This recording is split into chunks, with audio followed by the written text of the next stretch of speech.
s'il y a des gens qui ne font pas tellement parler d'eux, ce sont bien les moteurs électriques. C'est rare que cela tombe en panne, cela ne fait pas de fumée, et eux, ils démarrent sans se faire prier. Enfin, ça marche tellement bien qu'on se demande même plus comment ça marche, mais ça n'est pas une raison. Le principe de base du moteur électrique ne date pas d'hier. L'histoire est liée au principe de l'électroaimant. Quand on fait passer un courant dans une bobine enroulée autour d'un noyau de fer, elle se comporte comme un aimant, avec un pôle nord et un pôle sud. Mais quand les pôles changent, les pôles de l'électroaimant s'inversent aussi, bien sûr, de sorte qu'un électroaimant peut attirer un vrai aimant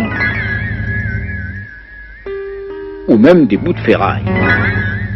Mais c'est pas cela qui fait un moteur. Certes, on pourrait imaginer des dispositifs comme celui-ci, mais cela serait pas très pratique pour faire tourner des ventilateurs ou des aspirateurs. Alors mettons plutôt un aimant tournant devant la bobine.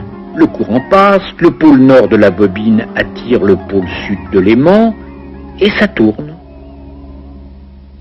Mais ça s'arrête là. Sauf bien sûr si à ce moment précis, j'inverse le sens du courant. Puis que je l'inverse encore, etc. Mais cela ne serait pas très pratique non plus. Deuxième tentative, je remplace l'aimant par une bobine, tournant elle aussi. Je fais passer un deuxième courant, cela fait un deuxième électroaimant, et ça tourne. Mais en plus d'intervertir le courant à tout bout de champ, je vais avoir un problème de fil qui s'en mêle. C'est encore moins pratique. Oui, mais c'est là qu'intervient une astuce fort simple, mais fondamentale, le collecteur. Je munis ma bobine mobile de contacts ayant cette forme-ci, séparés par un très bon isolant. Les contacts qui amènent le courant, eux, sont fixes et se contentent de frotter sur le collecteur, de sorte que, quand ça tourne, le courant passe toujours. Ces contacts fixes, on les appelle des balais, parce qu'à l'origine, les gens se servaient de fins fils qui ressemblaient à des balais. Mais on fait mieux depuis, avec du graphite, ce sont les charbons.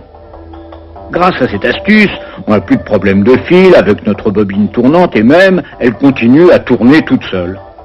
C'est facile de comprendre pourquoi.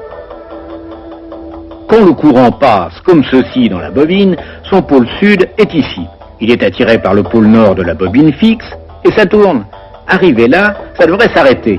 Mais juste à ce moment-là, chaque balai va venir en contact avec l'autre moitié du collecteur. Le courant change de sens dans la bobine tournante. Son pôle sud devient nord et il est repoussé par le pôle nord de la bobine fixe tandis que le pôle sud est attiré. Un demi-tour après, courant et électroaimant rechangent de sens et ça tourne encore. C'est quand même pas mal l'électricité. Pour simplifier les choses, les deux bobines sont mises en série dans le même circuit et branchées sur la même source. Tel est le principe du moteur électrique série dit universel. Universel ne veut pas dire que vous pourriez le faire marcher à la sauce tomate ou n'importe quoi, on n'en est pas encore là. Universel parce que si, au lieu d'une source de courant continu comme dans nos expériences, on l'alimente avec du courant alternatif, cela marche encore. Évidemment, le courant alternatif change de sens. Mais quand ça arrive, le pôle de l'électroaimant fixe change de sens, et les pôles de l'électroaimant mobile aussi, et en même temps de sorte que les forces, les interactions entre les pôles ne changent pas, et ça continue de tourner. Ceci, bien sûr, est le schéma théorique.